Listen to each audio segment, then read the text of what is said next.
Good, things are working. Morning. Morning. Appreciate everybody coming out, especially on a Tuesday morning. This is going to be a very interesting talk for me. I've already told a couple of my friends here in the room. So I just got off a plane last night, very, very, very late from California. I just spent the last 2 days at a big reggae music festival. So my cognitive capabilities, which we're going to be discussing today, are very well. They're on point. Could not be a better time for this. Jet lagged, 3 hours behind, and have been partying for 2 days. So you all are in for it. So today, I know several folks in this room, but there's a lot of faces in here I don't know. So if you've never seen me speak, 90% of my talks are on cybersecurity, and especially in the last few years, artificial intelligence. Speak at a lot of regional conferences. I spoke at the North American ISACA conference last year. That was a very exciting honor to be up on their big stage talking about artificial intelligence. And I'm kind of the inverse of what you are probably used to hearing from a cybersecurity perspective around AI. I don't talk about the risks. I don't talk about the downsides. I don't talk about the data privacy challenges or any of I don't talk about any of that because there is a glut of speakers that speak about those things, and I think it's all very worth noting. I'm usually the one telling you how to augment your lacking human resources in cybersecurity using AI and how you can start kind of capitalizing on this. And instead of us being kind of the Department of No from a cybersecurity perspective that we were when the cloud came about, I'm sure we all remember when the cloud came about and everybody panicked. That was when I first joined cybersecurity about 20 years ago, right when the cloud started picking up.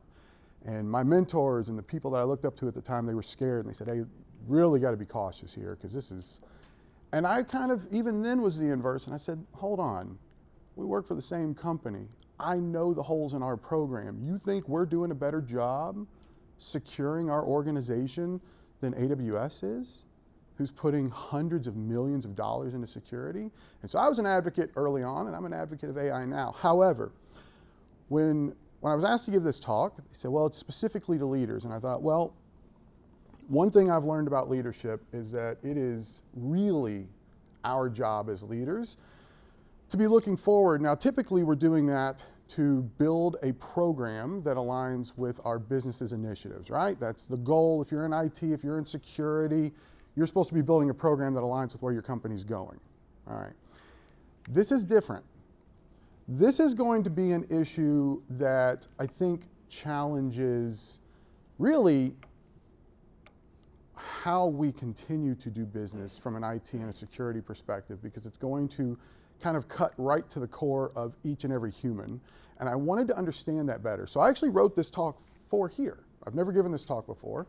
And I did a lot of research, and it took me very much out of my comfort zone in a big way, because I know cyber, I know education, and I know AI. I don't understand cognitive and critical thinking skills at that level, right? And to be very clear, I'm not a doctor. I'm not a mental health professional, although there is one in the room. A dear friend of mine decided to join today. So I can't wait to get his feedback later. So just want to be cautious about that everything that I'm going to show you today, I've researched. We have the slides will be available for you at the end, and we'll have all the sources so that you can go look up at the studies yourself. We're going to just take a quick look back in time at what we've seen through automation technologies and what impact it's had on our cognitive and critical thinking capabilities so far, some things that most of us already just accept and we don't even think about anymore. And then we're going to look at what studies are already being done with regard to artificial intelligence and what we're already seeing now. We're not even in this yet. Typically, you know what, it says there's AI in the talk, so I'm going to do the same thing I do at every AI talk. Just real quick for me, a show of hands. In the last 2 years, if you've spent 40 dedicated hours, and I don't mean running basic ChatGPT prompts, I mean learning, understanding, and mastering artificial intelligence, really kind of getting a handle on it. Raise your hand for me. I love it. This is this is the best turnout I've seen in any room. Typically, I only see about 10% of people raise their hands at most, and that's on the high end.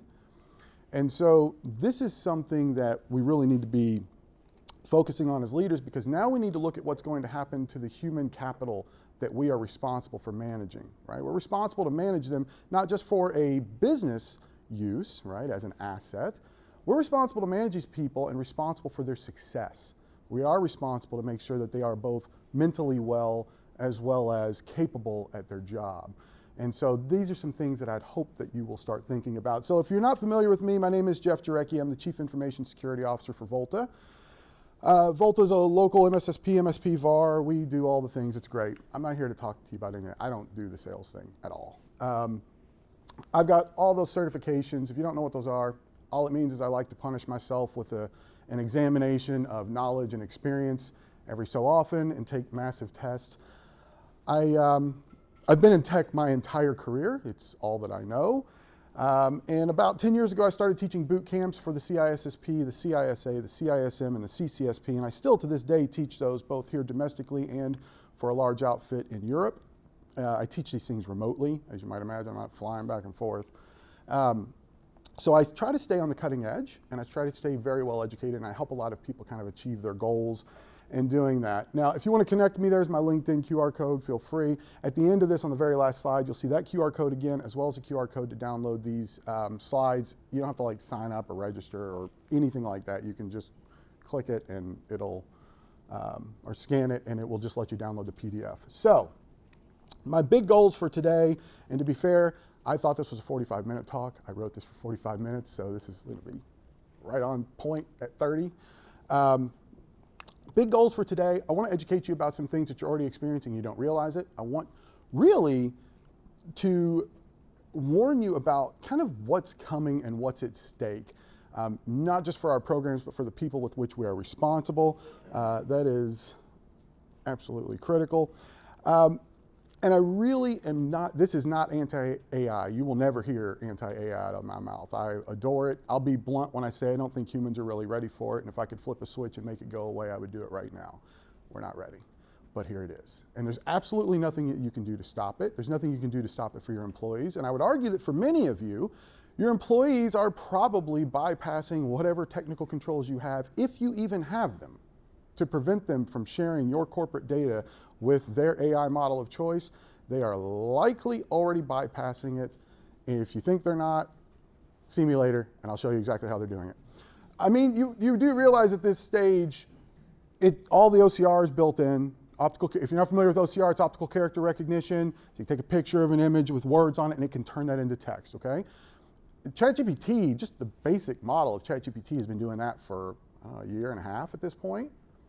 So even if you do have those excellent endpoint controls that prevent access to the AI engines, all they have to do is take a picture of it, fire it off to their app, get their answer, type it in themselves, or just use voice to text.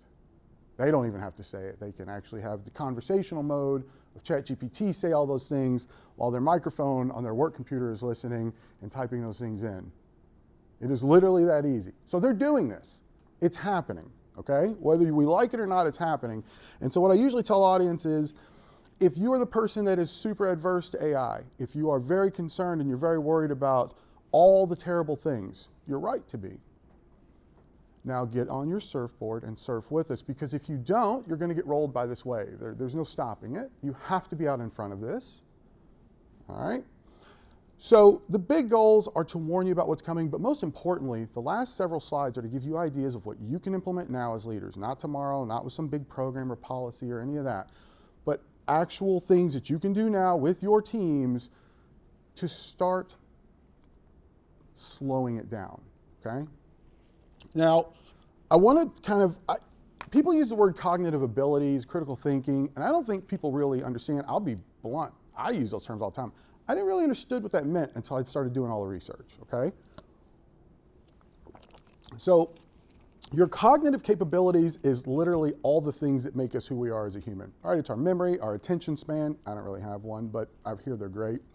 Our ability to process, how quickly we can process, our ability to do basic problem solving, our spatial awareness, right, of around us, where we are directionally. So these are cognitive abilities. I just used that term again in trying to describe it. It's very difficult to describe this, I think, that we take for granted every day. Every one of us has cognitive abilities, all of these things. That's what gets us through the day and everything that we do. Now, critical thinking is really just your ability to kind of analyze, take in evidence, question and challenge, and go through the motions of actually thinking through a problem and a challenge, as opposed to the basics of just accepting what it is and just saying, oh, okay. And I think if we look at today's common media, if we look at the media, what is a lot of people being trained to do? How many people you know in your life just read the headline? They don't read the article. A lot of people. A lot of people. I'll be honest, I kind of do it too a little bit. I don't have time to read all the articles. I don't really believe what's in them anyway, right? Everything's designed to get you to buy something, trying to show you something. So when we're talking about the deltas here, so I want to define for you a little bit around AI atrophy. If you haven't heard that term, I'd like to think I coined it myself, but the more I did research, I think other people beat me to it. If you don't know what atrophy is when you lay around and don't use a muscle, the muscle begins to deteriorate. The lactic acid begins to eat up that muscle. You lose that muscle and its capabilities, its strength, its function, it goes away. Your brain is no different, okay? So AI atrophy is the idea that the more we rely upon AI, artificial intelligence, to make these critical decisions for us, the more likely we are to no longer be able to make those critical decisions for ourselves, okay? And if you're thinking, no, just wait till the end of the presentation. Tell me if you still think that.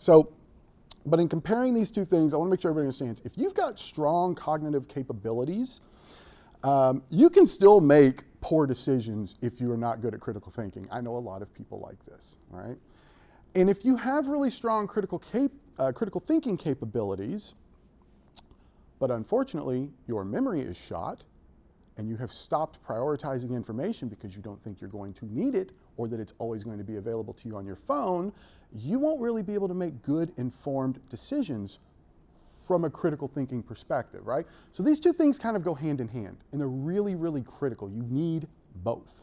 And they both need to be as sharp as they've ever been. And I'm not just saying that because typically as we all become leaders, this doesn't happen in your early 20s. We're all getting older, right?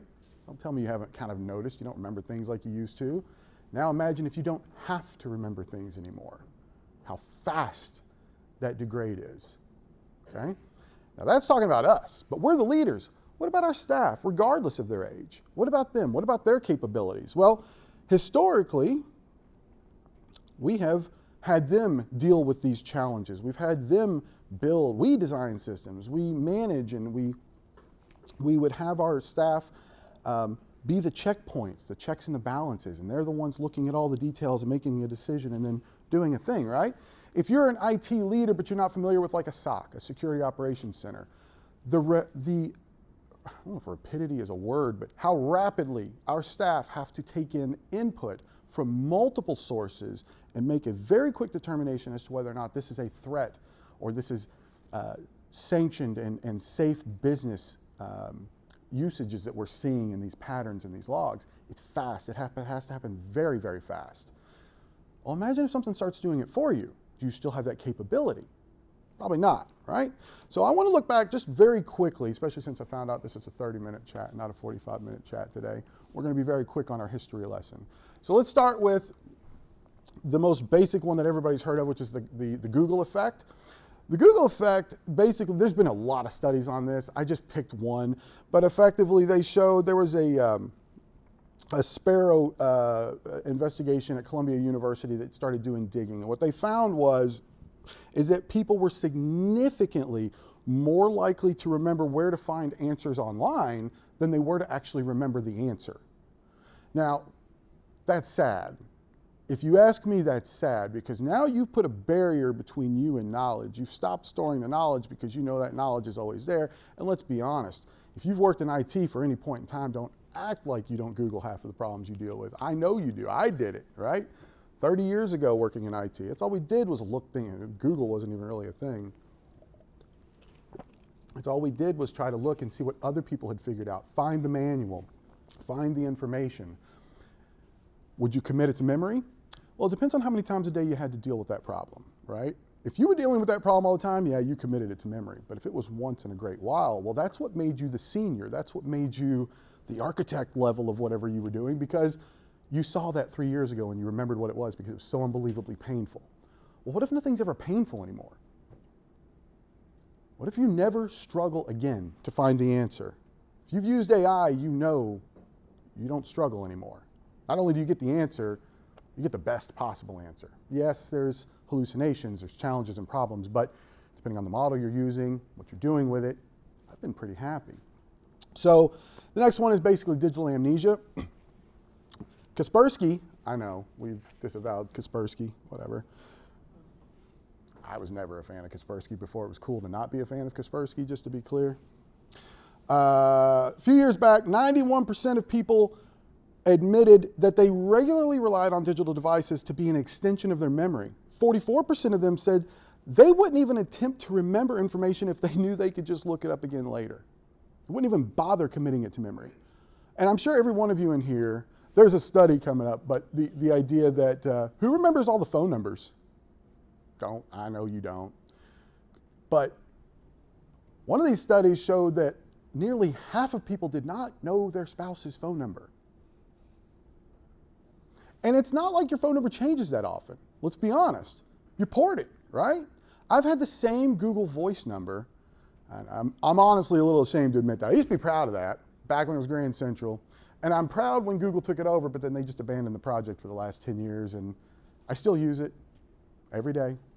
It connects all my phone numbers. It's great, but I am this close to breaking up with it and porting it over so I can enjoy the modern conveniences of all the amazing texts you guys are able to send now. Whenever I text from my this is the most old man thing I've ever done. I text from, my browser all day, it's fine from my phone, but please don't send me a contact card, okay? If you don't use Google Voice, you don't realize the pain that actually brings on a person who uses Google Voice, because there's no importing. You cannot import a contact card, so just don't bother. Don't send me your amazing contact cards. And then Google, just to mess with me, like 3 years ago, they made this big announcement. Hey, we're picking the project back up. And I was like, yes, they assigned new leadership. We actually saw 2 little updates, and then it died. It's been dead ever since, so here we are again. All right, so basics around digital amnesia. Again, this is more of the silent risk of automation that we've seen kind of from the beginning of time as technology has continued in its current state. And I'm not going to spend too much time here because I'm already running short. But there's also something called the GPS effect. If you don't suffer from this, I can tell you that I do. My wife loves to lord this over me. I don't know where I'm at any given point. I do not know. I cannot tell you where I'm at. I cannot tell you where I'm going. I have completely given up the idea of spatial awareness when I'm driving. I have to have GPS. Now, don't get me wrong. I know if I get to 65, I know if I'm going north or south. I know if I get to 64. All right, I got that part. But if you try to get me literally anywhere else in that bubble, unless it's where I grew up, it's not happening, unless I have GPS. It's not gonna happen. I'd like to think I could still read a map. When's the last time any one of you cracked open a map, an actual map? Who would do that? None of you. Good on all of you. Not one of you admitted it. Good. Yeah, sorry. I mean, in all honesty, I will say that back in the day, before MapQuest, I could read a map. I was like the navigator with my friends. I could look at the map and tell people where to go. So that helped immensely. But now, who knows? I haven't had to try. I have no idea if I could pull it off. What I do know is it's statistically highly unlikely. Highly unlikely. So we've talked a little bit about historical risks. And I hope that you're already drawing parallels to things that we've kind of all already given up on. A lot of us have already given up on the ability to remember a lot of things because we know how easily we can get it literally hopping online, which is a terrible dependency, as you might imagine. So let's talk a little about what we know now, what we can see right now. My company, we help companies get on board with artificial intelligence and kind of start automating their processes, things like that. It's a service that we offer. And it's interesting as we kind of go through these things and we talk through these things with customers, because when you go into it, you've got all these gurus in the room. Everybody knows what they're doing. Everybody knows what they're talking about. And I know what's to come at the end of that. At the end of that, those gurus, their value depletes. They themselves will begin to lose the knowledge. We haven't seen this yet, don't get me wrong. I'm not sitting here saying I'm creating a bunch of zombies out there, but we know what's coming. Because now, what do the gurus focus on? Literally anything else.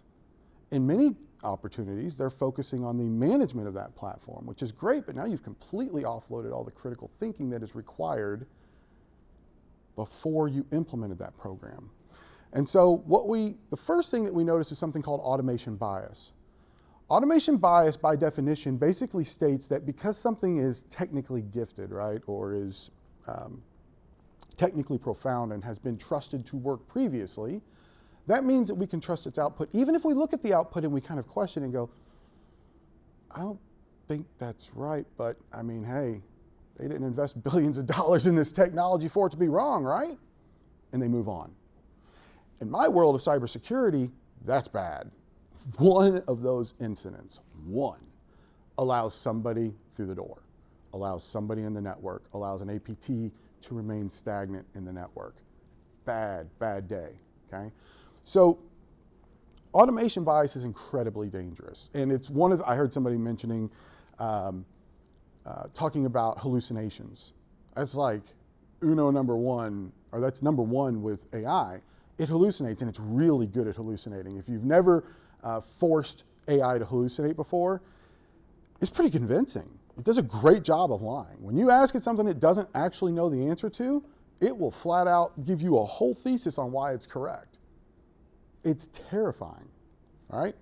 And so now imagine that you're implementing this technology into critical business processes. And by the way, one thing we didn't really get a chance to talk about, from what I understand, everybody here is an IT leader.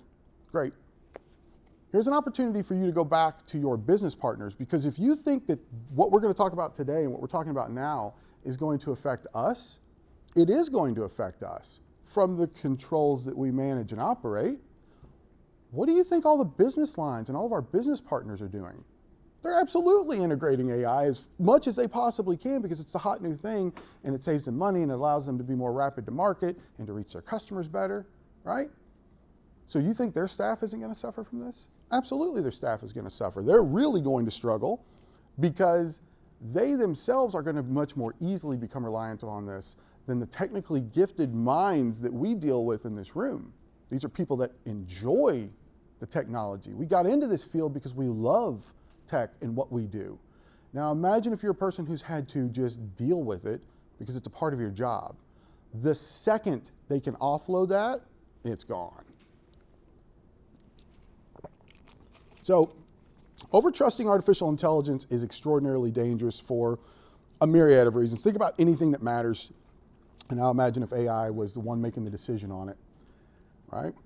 So just a handful of the studies that were done that support this. The first one is Journal of Human Factors found that 74% of participants followed incorrect recommendations from an automated system, even when they had evidence that showed them it was wrong. They would still do what the thing said because they believed if you invest this amount of money, this effort, it's got to be right, right? The Parasureman and Riley found high levels of automation in safety critical systems that led to automation complacency. Now here's automation complacency we haven't even talked about yet, but automation complacency showed a delayed human response in 68% of critical incident testing. So one of the things my company specializes in business continuity and disaster recovery. Love what we do. Got an amazing team of people. When I tell you it matters how long it takes you to respond to something, it matters. Right? We deal with critical infrastructure, power and water delivery, manufacturing. When these things go out, one wrong decision can lead to thousands or tens of thousands of people being without power or water for another hour or another day. It could be a huge impact. So if we know that the technology that is looking amazing right now could actually cause us to expand our response times or our ability to respond in 68% of incidents, that's bad if you are allowing it to just be an automated fashion. We're going to talk about some things that we can do to avoid this. And finally, there was a 23 survey by McKinsey who showed 67% of employees that were in AI-assisted roles. So we've already got AI kind of assisting them, admitted that they, quote, rarely ever double-checked whatever findings there were coming from these AI engines, okay? Now, in the interest of time, because I'm down to 5 minutes, I'm actually going to bypass some more of these challenges. What I want to talk about is what we as leaders can do tomorrow, like right now, to start addressing this. I want to make sure that I'm able to close out on time here. So this is the simplest slide that you're going to see today. So our businesses, they're lean, right? They're supposed to be lean. I always talk about this in class. I always use Ford Motor Carrier as an example, and I wish Scott was going to be here today. Scott works for Ford, and he messaged me last night apologizing he couldn't be here. I always talk about Ford Motor Carrier when I teach in class about where security fits into all this, and I try to explain, all of us in here, hopefully everybody in here gets this, when we get into our trench roles, whether we're in leadership or we're working, we start to begin to feel like everything that we do, that's the thing that the business does. So Ford does not sell cars and trucks so they can employ IT and security staff. They employ IT and security staff so that they can safely, effectively, and efficiently sell cars and trucks. Okay? That is a critical, fundamental thing that is a kind of a shift in the mind for people. And so this is the biggest challenge that I think faces us. Because we can't go back to our businesses and say, you got to be less lean. We're going to need a little more fat on the bone here. Sorry. We need more time. We're not going to move as fast. Oh, I know your competitors are moving super fast. They're moving at the speed of AI, but I need you to slow down. That conversation is not going to work. It's not. What does work is showing the statistics and the facts that this will at some point lead to a disaster or a critical breaking point if we continue to move at rapid speed, just trusting artificial intelligence and automated algorithms. And if you paid attention 3 weeks ago when we had the, 50,000 IT cuts across all the major sectors, saw Dell, Chegg, Salesforce, all of them cutting people. Why? They've automated their role. AI is doing it. Now, to their credit, I don't like it, but to their credit, those big companies fail fast. And I support that. Try the thing, fail, then try it again, fail again.